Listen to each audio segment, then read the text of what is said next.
noyabr ayının artıq 3-cü 10 günün sonlarına doğru bu sistemin təsirindən, ümumi qlobal tendensiyanın təsirindən qutb vorteksinin vaxtından əvvəl dağılması, zəifləməsi gözlənilir. Lakin qutb siklonları özünü bərpa etməyə başlayacaq yanvar ayının ortalarından sonra, yanvar ayının sonlarına doğru və fevral ayı ərzində isə qutb siklonlarının yenidən güclü olması gözlənilir. Yəni polar vortex adlanan bir termin var. O ərazidə müşahidə edilən hava şəraiti nəticəsində qutb siklonlarının güclənməsi yanvar ayının sonlarında və fevral ayının əvvəllərində, fevral ayının birinci 10 günü ərzində güclənmə gözlənilir. Bu da soyuq hava dalğalarının fevral ayında ümumi olaraq şimal cənub cənub bölgələrində təsirlərini azaldacaq. Qafqaz regionunda da fevral ayında havanın temperatüründə artım ehtimalı var.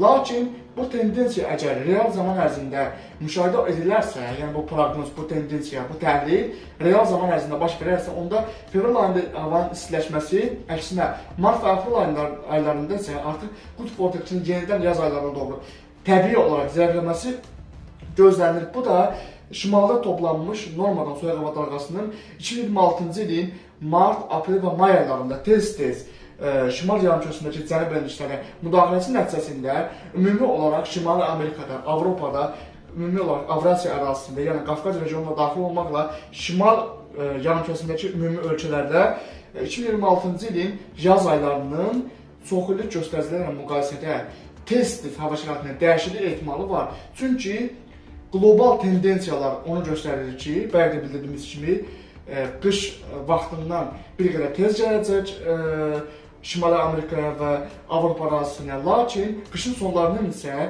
bir qədər vaxtından əvvəl isinməsi, yəni fevral ayında isə əksinə mart və aprel aylarında müşahidə edilməsi gözlənilən hava şəraiti gözlənilir. Mart və aprel aylarında isə əksinə qışın sonlarında gözlənilən hava şəraitinin isə, yəni bu havanın sürüşməsinin isə belə deyək, dırnaqarası olaraq soyuq havanın sürüşməsi isə daha çox mart və aprel aylarında gözlənilir. Bugünlük bu qədər. Növbəti günlərdə atmosfer proseslərində gözlənilən ən son dəyişikliklər haqqında kanalda yenilənmiş məlumatların təhlilləri yayımlanacaq.